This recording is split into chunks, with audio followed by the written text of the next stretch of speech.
أهلا بيكم في الترم الثاني من برنامج الترجمة للغة الإنجليزية.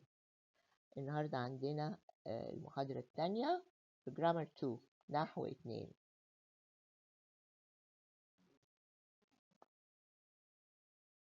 طيب, the first slide is about, we're going to talk about passive verbs. طيب, passive verbs, you know, earlier when you were in term 1, we knew about passive adjectives. إن بستعمل مثلا ال past participle when I want to describe something which is passive.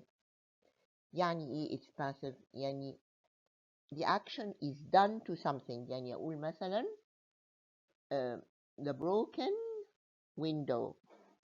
Broken is a passive verb, but it's used as an adjective for the word window. لما أقول مثلا أنا بفكركم برضو بلاش breaking عشان تستعمل نفس الحاجة. لو أنا بقول مثلا the washing machine. Washing, that's the present participle which is used not for a noun, not to describe a noun which is passive, but to describe a noun which is active. يعني it does the action. The washing machine. Washing is a present participle adjective used to describe a noun, the machine. يعني the machine does the action of washing. لكن لما أقول washed clothes, I'm using the past participle as an adjective to qualify the word clothes, which means that the action is done to those clothes. طيب, هنا بقى احنا بنتكلم يعني not about passive adjectives but about passive verbs. Passive verbs. يعني I have an active voice sentence that is where I start with the subject, and I have a passive voice sentence that's where I start with the object. يعني the object becomes the subject of the sentence. ليه it becomes the صحيح هو ما زال مفعول، لكن in this sentence structure هو بيبقى في مكان الفاعل. It turns into a subject not an object. طيب, تعالوا نقرأ الكلام ده and then we explain. The difference between active and passive verbs is that the subject in an active sentence, عرفنا يعني إيه, does the action of the verb. إحنا هنا بنتكلم بقى على أفعال مش على صفات. While the subject in a passive sentence receives the action of the verb. يعني ما أقول أحمد broke the window. أحمد is the subject, broke is the verb, the window is the object. But if I start with the window, فهقول the window was broken by Ahmed. So the window in this sentence becomes the subject of the sentence. In the first sentence, Ahmed is the doer of the action. But in the second sentence, the window, which becomes the subject in the sentence, receives the action. Type in passive verb sentences, the object becomes the subject and the subject becomes the object and may even be omitted. ده أنا ممكن أحذفه خالص لو ما قلتش by أحمد. لو قلت the window was broken يعني ممكن أحذف by أحمد دي. And the sentence would still be correct. The passive is used when the object is more important than the subject. الباسيف voice اللي هو المبني للمجهول. احنا في العربي مش بنستعمل المبني للمجهول كتير، لكن في الانجليزي wherever the object is more important than the subject, the passive voice is used. To convert, نغير a sentence from active to passive, we must identify the object. لازم نعرف فين الobject and the subject in the sentence. The object becomes a subject and the subject becomes the object with by. طيب. Next, we form the passive verb according to the tense of the verb in the active sentence. يعني أنا بعرف فين الفاعل وبعرف فين المفعول دي object. بعدين باخد بالي من الزمن اللي الجملة فيه، وفي نفس الزمن في نفس التنس بتبقى الجملة in the passive voice. The verb broke is a past tense verb. We use the past tense of the verb be, and it is followed by the past participle of the verb in the active sentence. We may include by، ممكن يبقى عندنا by plus object, and we may choose not to include it. ممكن ما نحطهاش خالص. يعني ما أقول أحمد broke the window. طيب أحمد is subject and the window is object. طيب لكن لما أقول the window was broken by أحمد, the window becomes the subject in the sentence. Was broken ليه؟ لأن أنا كان عندي broke. That's past tense. يبقى بجيب verb to be in the past tense and the past participle of the verb. فهقول the window was broken by أحمد أو بس the window was broken. Both sentence number 2 and sentence number 3 are correct passive sentences. طيب نيجي بقى the form of the passive. The form of the passive بعمله ازاي ده؟ زي ما قلنا verb to be ومعايا past verb to be in the same tense of the active voice sentence and the past participle. طيب these may be common errors with the form of the passive. ممكن نلاقي الغلطات دي. يعني نقول the window was breaking by أحمد. The window will repaired by علي. هي ما هياش was breaking, was broken. Verb to be plus past participle. تاني واحدة the window will repaired لا لازم verb to be will be repaired by علي. طيب نعيد. In the first example we should use the verb be plus past participle, not present participle.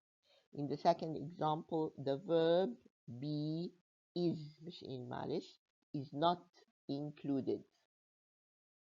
معلش غلطات مطبعية.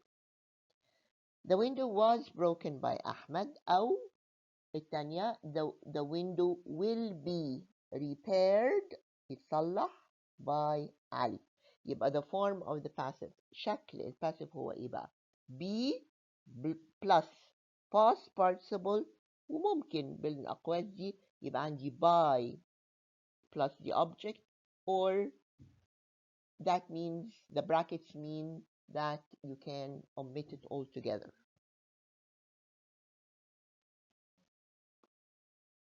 طيب تعالوا نعمل exercise 37. The following sentences are passive. Underline the verbs that should be passive and indicate if the sentences are correct or incorrect. طيب they had never be forced to do something they did not want to do. طيب they subject had never be لا been had never been past participle of be been forced to do something they did not want to do. The marks were given. طيب دي صح. The marks were given, verb to be in the past tense and the past participle. The marks were given to students when the exams, the passive voice تاني, were corrected. Verb to be plus past participle of the verb. Money is lending to farmers by agricultural banks. الفلوس بتقرض للفلاحين عن طريق البنوك الزراعية. طيب money is lending. This is present participle. المفروض يبقى past participle. يبقى money is lent, L-E-N-T. Money is lent to farmers by agricultural banks. انتوا عارفين يعني I'm taking only 5 sentences of the exercise, but you find the full exercise in your book plus the key answer at the end. Type number 4, the children had been past participle. طيب had been ايه بقى؟ لا chosen. had been لأن انتوا عارفين ان after had يعني automatically you should use either being or been. فأنا هنا عندي passive verb فهتبقى been. had been وبرضه بعد verb to be لازم يجي حتى لو مش عارفة the form of the verb لازم يجي past participle chosen. يبقى the children had been chosen by the teacher to represent their school. The book for the course should have been approved, past participle, approved by the instructor. Right. 38, skill 38. Active and passive meaning. يعني active and passive meaning يعني ان في كلمات مش ممكن تبقى active وفي كلمات مش ممكن تبقى passive. يعني مثلا هنشوف الكلام ده. When there is no object in a passive sentence, no object يعني ما فيش by plus the object, you should look at the meaning of the sentence to decide if the verb should be active or passive. يعني لما أقول he bought the paint for the room فممكن أقول the paint was لأن أنا عندي bought is past simple tense. The paint was bought past participle by him for the room. وممكن أقول the paint was bought for the room. لكن أنا ما أقدرش أقول the paint bought. أقدر أقول برضو the paint bought today is for the room. لكن the paint bought today for the room يعني this is incorrect. أول 3 جمل صح. He bought the paint for the room, active voice. The paint was bought by him for the room أو the paint was bought for the room. لكن ما أقدرش أقول the paint bought today for the room لأن ده معناه إن أنا بخلي the paint active. It has an active meaning. That the paint does not buy. It has a passive meaning. مش بيشتري ده بيشترى فلازم تبقى passive voice. The fourth sentence has an incorrect passive that looks like a correct verb. يعني أنا عندي أهو the paint subject bought verb وبقية الجملة. لكن ده ما ينفعش لأن كلمة paint has to be passive مع buy it has to be passive. The paint الدهان مش بيشتري الدهان بيشترى. It has to be passive. طيب the fourth sentence has an incorrect passive that looks like a correct verb because we have a sentence which starts with a subject and is followed by a verb, but the meaning is incorrect. All right, to determine that such a sentence is incorrect, to decide. We have to look at the meaning of the subject to decide whether it does the action or receives the action. دي حاجة هي بتقوم بالفعل الاسم ده ممكن يقوم بالفعل ولا ممكن بيقع عليه الفعل. طيب does the paint buy or does someone buy the paint? If you decide that someone buys the paint, then the verb should be passive. The paint was bought for the room. طيب يبقى ايه الactive and passive meanings?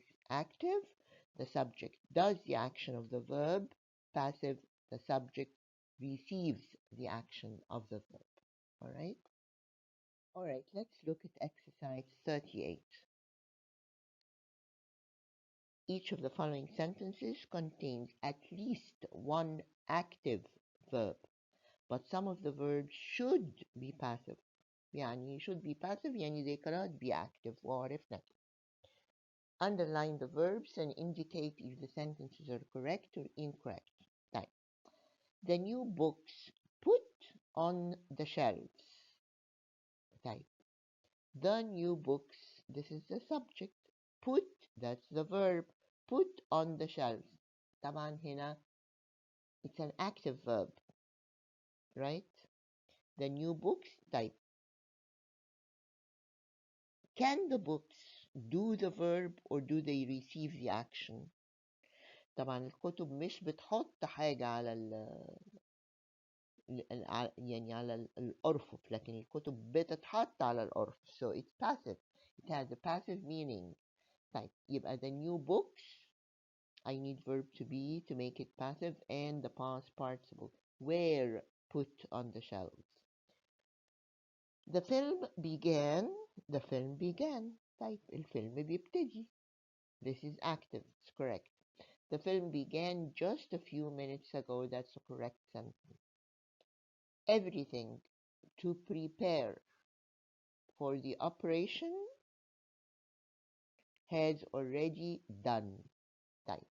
Everything to prepare for the operation.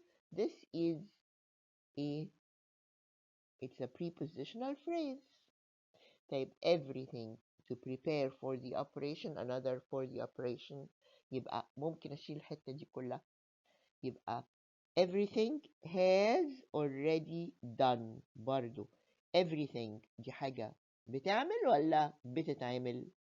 يبقى بتتعمل، يبقى مفروض تبقى passive. يعني everything has already been done. طبعا بحط بقى، انتوا عارفين الجملة بتتملي ب prepositional phrases، لكن الأساس هو ايه؟ everything has already been done. The police questioned all those connected with the robbery.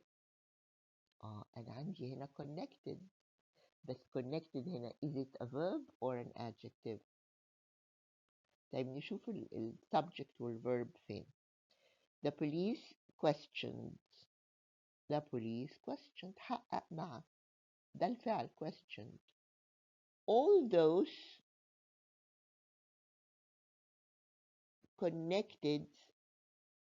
connected هنا هتبقى بتوصف those, the people. All those connected with the robbery. It's not a verb. It's a past participle used as an adjective. لكن الفعل هو questioned. The police questions? Yes, the police questions. The box containing the cards has just sent. The box does not send. The box is sent. يبقى ايه؟ The box containing the cards has just been sent. خدوا بالكم لما بيبقى في حاجة كلمة في الوسط زي just أو already بتقطع جزئين الفعل. يعني أنا بقول has been sent. has been sent ده الفعل. عايزة أحط just فجust تيجي في الوسط بتقطع has been، فأقول the box containing the cards has just been sent. بالظبط زي نمرة 3. Everything to prepare for the operation has been done. has been done. عايز أحط already بتيجي في الوسط. has already been done. طيب let's now look at a different topic. موضوع تاني اللي هو problems with nouns.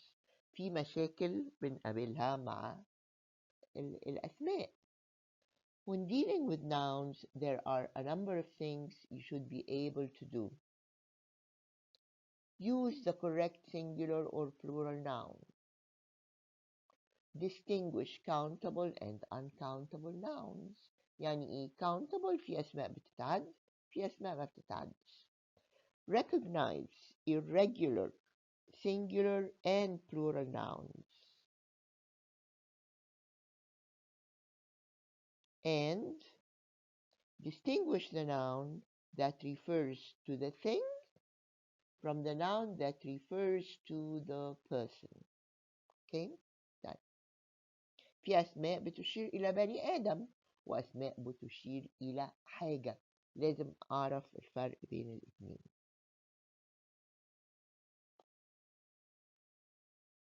طيب يبقى أول حاجة use the correct singular or plural noun. You should know when a plural noun or a singular noun should be used. يعني لما أقول there were many book on the shelf. إزاي أنا بقول many وبقول book؟ many books on the shelf.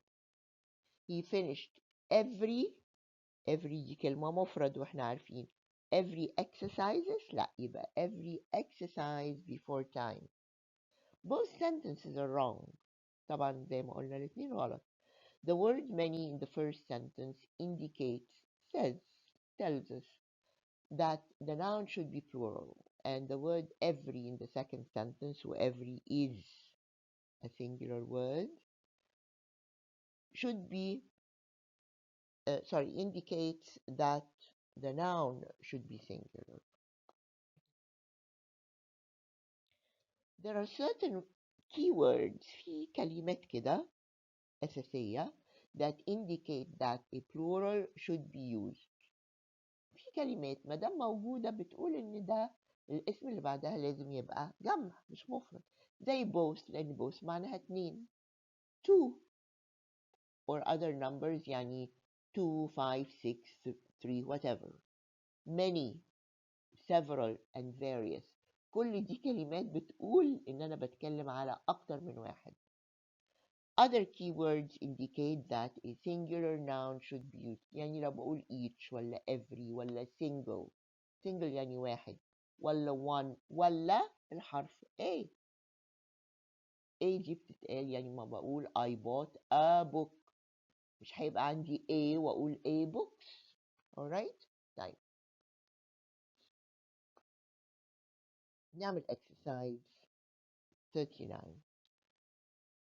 Each of the following sentences contains at least one keyword من الكلمات اللي قلنا عليها دي to tell you if a noun should be plural or singular. Put the keywords in boxes ده احنا هنقولها and underline the nouns they describe. نقول كمان إذا الجملة صح ولا غلط. The pharmacy stocked many antibiotic مضاد حيوي for the various types of fever لأنواع الحمى المختلفة.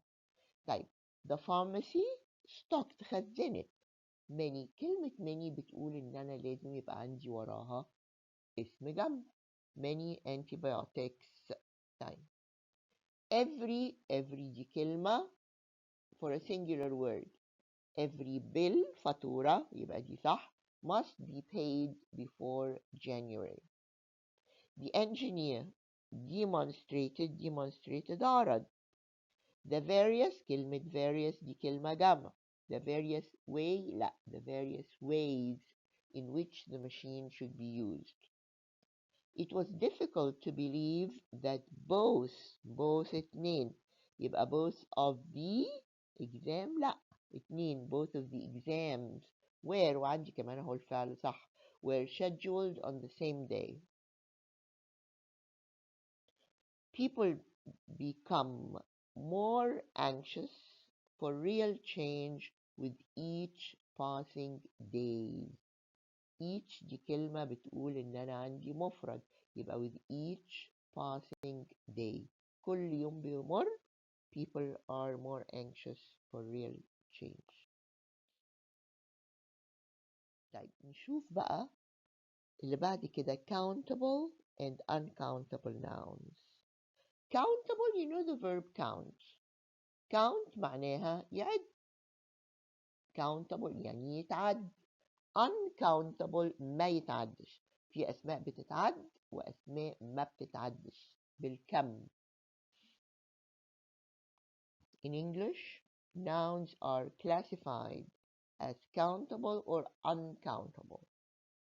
It is important to know what nouns are countable and what nouns are uncountable to use the correct modifiers with them. Modifiers اللي هي الصفات، الكلمات اللي بتيجي قبلهم. يعني إذا كانت حاجة بتتعد مثلا بستعمل many، إذا كانت حاجة ما بتتعدش المقابل ليها بستعمل much and so on. Countable nouns are nouns that come in quantities of 1, 2, or 3. حاجة بتتعد etc. Nouns like student, book, day, etc. are countable because we can have one or several. Uncountable nouns, on the contrary, بالعكس بقى, cannot be counted because they come in an unspecific quantity or mass. بيجوا ككتلة كده غير محددة. water, oil, shampoo, rice، دي كلها حاجات ما بتتعدش. ما بقولش one oil ولا 3 shampoos، لا، أو 3 bottles of shampoo مثلا، لكن shampoo نفسها لا. rice or abstract ideas. Abstract ideas يعني الأفكار المجردة like happiness, friendship, or hope are uncountable nouns because they cannot be counted in numbers. ما أقدرش أقول 1 happiness, 2 friendships ولا 3 hopes، لا. ممكن أقول 3 hopes بس hope ساعتها هيبقى معناها wishes مش هيبقى معناها hope. لكن الأمل كده، الأمل it's hope. لو قلت hopes يبقى معناها wishes، دي حاجة تانية خالص. The following keywords indicate countable and uncountable nouns. طيب keywords for countable and uncountable nouns. countable nouns بقول many، بيبقى عندي number يعني 1 2 3 etc. وبقول few وبقول fewer. uncountable nouns بقول much وبقول الامount. amount يعني 1 kilo of whatever. little و less يعني أقول مثلا I bought few bananas, right? لكن أقول I bought little oil، المقابل ليها few بتتعد، مقابلها little ما بتتعدش. لكن أما أقول I use fewer إيه مثلا، I use fewer طيب أقول مثلا I use less salt لأن salt ما بيتعدش. ها؟ لو حاجة بتتعد ممكن أقول I use fewer cubes of sugar. I use less sugar, right? fewer cubes of sugar. ليه؟ لأن أنا مش بقول fewer على sugar، أنا بقولها على cubes. cubes مكعبات سكر. طيب نعمل مع بعض exercise 40. Each of the following words contains at least one keyword to tell you if a noun should be countable or uncountable. هنشوف الجملة فيها إيه وصح ولا غلط. He grew up to be such a cruel person because he received little attention when he was a child. كبر على إنه يبقى إنسان قاسي جدا لأنه لم يتلقى إلا أقل الاهتمام when he was a child. طيب أنا بقول little attention and this is correct لأن attention مش بتتعد اهتمام. The police had few chances فرص chances بستعمل كلمة few لأن few بتتعد chances 1 chance 2 chances and so on. The police had few chances to catch the thief who had committed a large amount of crimes. طيب crimes بتتعد they do not come in amount يبقى هقول because he committed a large ممكن بقول a large number of crimes مش amount. She will have fewer problems طيب fewer problems مشاكل أقل problems بتتعد يبقى fewer is correct. She will have fewer problems with her children if they are more independent لو كانوا معتمدين على نفسهم أكتر. After the votes were counted بعد ما تعدت الأصوات many candidates عندي many وعندي وراها candidates مرشحين were out of the race خرجوا من السبق ده. طيب because the briefcase اللي هي الشنطة اللي الناس بتشيل فيها الأوراق دي because the briefcase was partly open much papers fell out. احنا ما بنقولش much papers. إذا كنت بقول papers هقول many papers fell out. واخدين بالكم ان انا عندي هنا an adverb clause coming at the beginning, an adverb clause of cause coming at the beginning of the sentence فبيبقى عندي كوما. لو كانت جت في الآخر يعني لو كنت هقول many papers fell out because the briefcase was partly open مش هيبقى عندي كوما. Okay? طيب irregular plurals. طيب English has many irregular words. يعني مثلا you know that we have irregular verbs but we also have irregular nouns. مش كل النouns بتاخد s. It's a regular noun if it ends in s. It's an irregular noun if it ends in any other way. طيب regular plural nouns in English end in s, but there are many irregular plural nouns and these في s غلط زيادة and these may cause confusion because they do not have s and the plural noun may look like a singular noun ما بيبانش لأن بيبقى فيها مفيش s وفي نهاية تانية ممكن تخلي الواحد يفتكر إن ده مش جمع ده مفرد but this is not true. طيب عندكم طبعا في الكتاب يعني we don't have time now to show you all this بس عندكم في الكتاب a chart or a table with all the irregular endings of nouns in English لأن في حاجات بتنتهي بإني أغير الفاول يعني وفي حاجات بتنتهي بإني أزود جزء في الكلمة وفي حاجات كتير جدا عندكم في الكتاب لو سمحتوا بصوا I want you to look at the chart with the irregular nouns. We don't have time for this now because if the amount we are recording is so big it wouldn't be easily emailed. Type.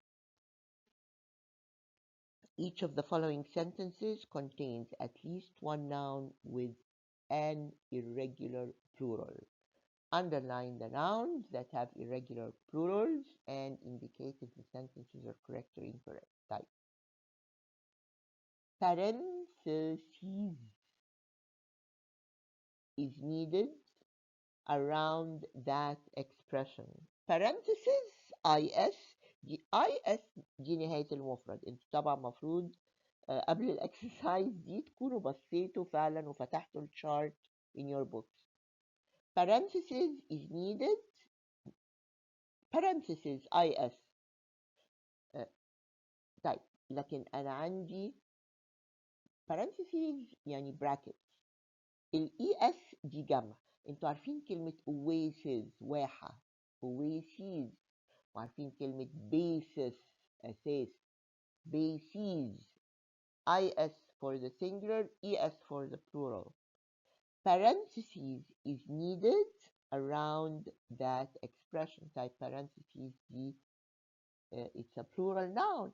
يبقى أقول إيه؟ parentheses are needed. You should eat fish 3 times a week because fish are good for people with heart trouble. طيب كلمة fish is plural and singular. يعني أقول مثلا you should eat 1 fish a day. لازم تاكل سمكة في اليوم. You should eat 3 fish every day. برضو هتبقى fish. The plural and the singular are the same. You should eat fish 3 times a week because fish are good for people with heart trouble. طيب the syllabi انتوا عارفين المنهج فانتوا عارفين كلمة syllabus دي اللي اخرها US دي جمع، لكن المفرد بتاعها syllabi بيبقى I. طيب يبقى syllabi دي كلمة مفرد. The syllabi for the courses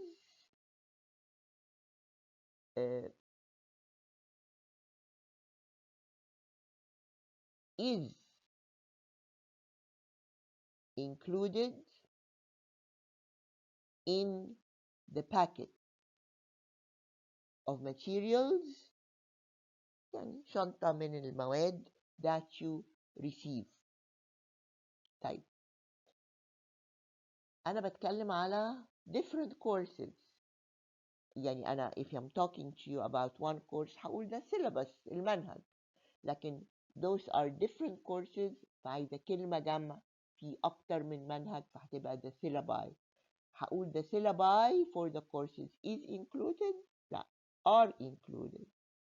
The diagnosis diagnosis دي زي oasis واحة basis أساس فهقول the diagnoses were not at all encouraging. ده لو أنا بتكلم على diagnosis اللي هو تشخيصات اللي هي هتبقى ES.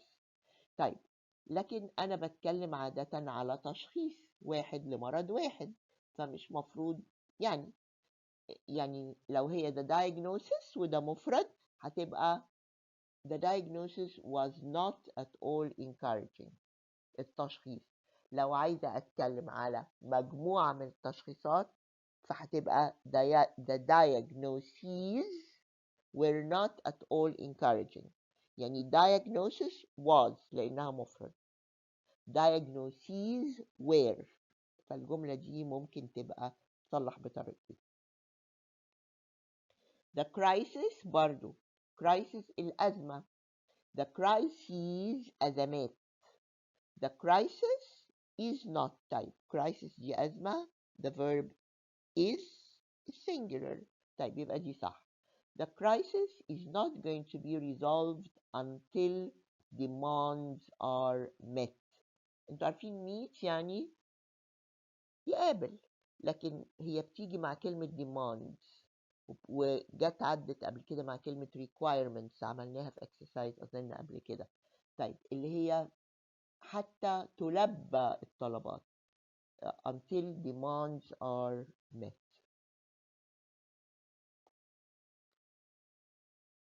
طيب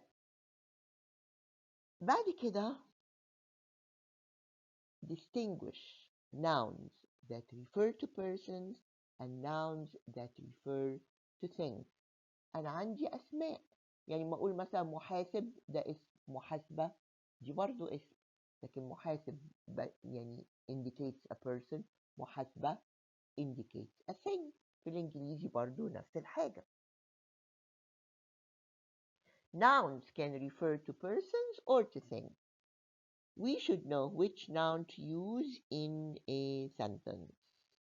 لما أقول a revolution is usually associated with socialist type.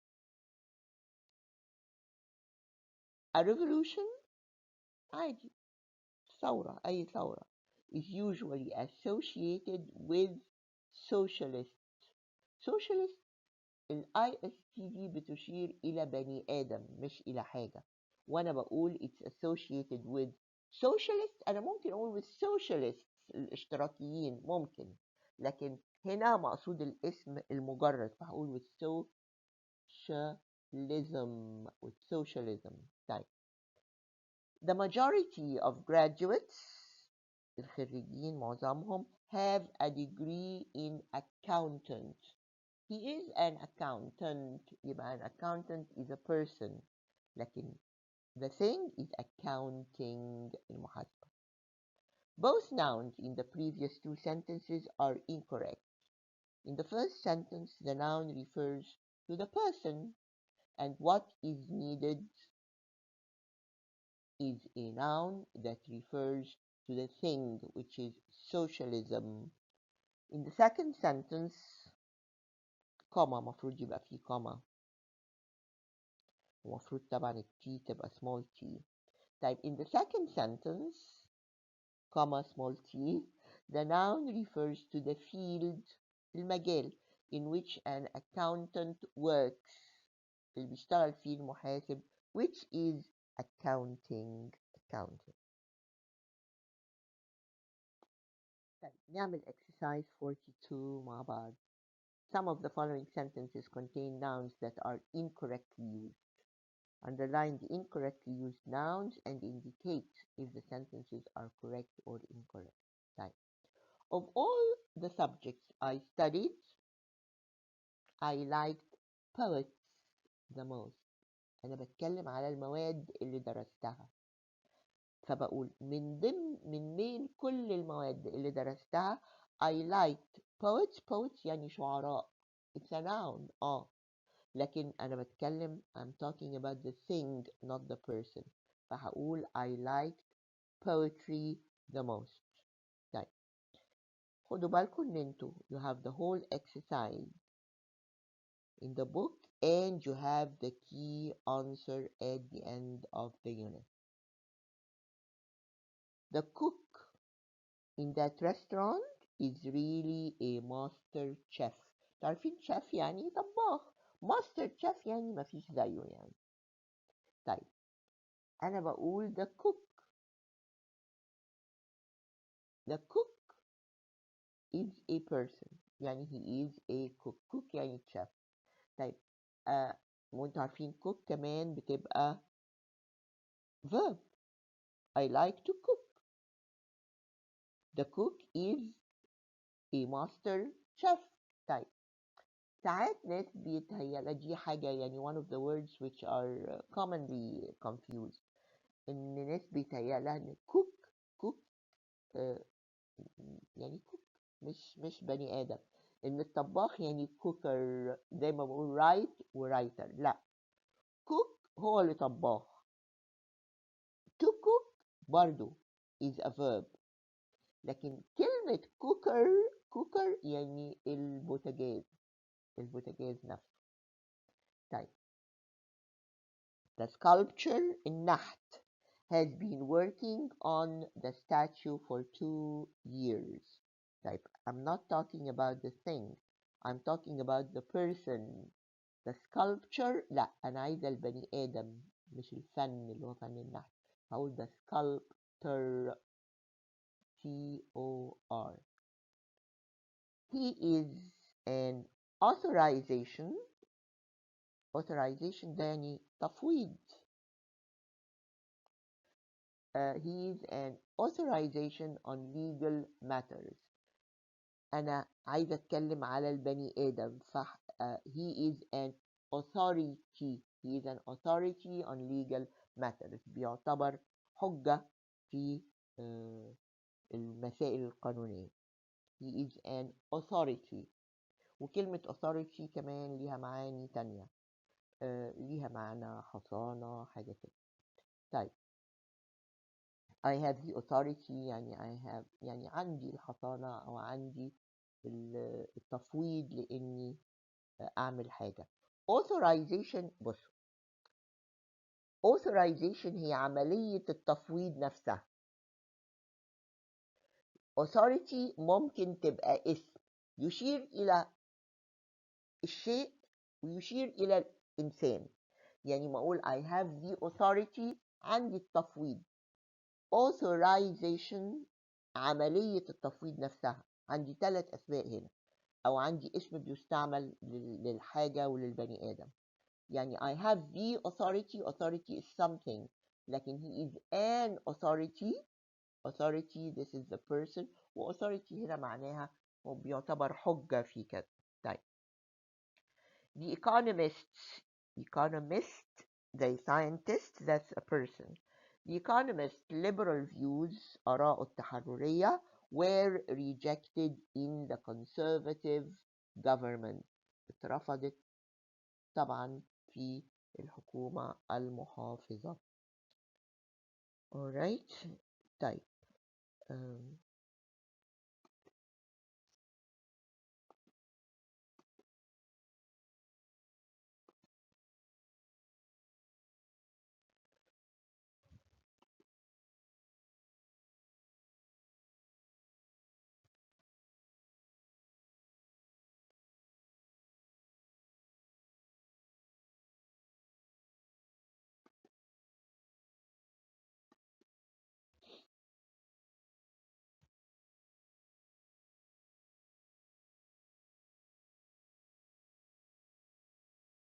thank you very much.